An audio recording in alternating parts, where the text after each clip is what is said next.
برای تمام غلامان یهود و نصارا میگم والله العظیم یک جان دارم فدای دین الله. اقسم بالله به رب کعبه قسم که این دست با دست غلامان حلقه به گوش گذاشته نخواهد شد. به این عزیزان من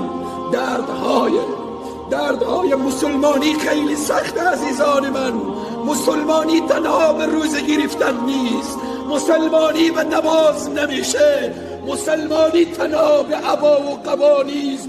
اسلامی که در او جهاد نبود او اسلام نیست، او فقط دست نشانده غرب و یهود و نصارا هست. در دلی که عشق جهاد نبود، در قلبی که عشق جهاد نبود، او قلب خانه شیطانه.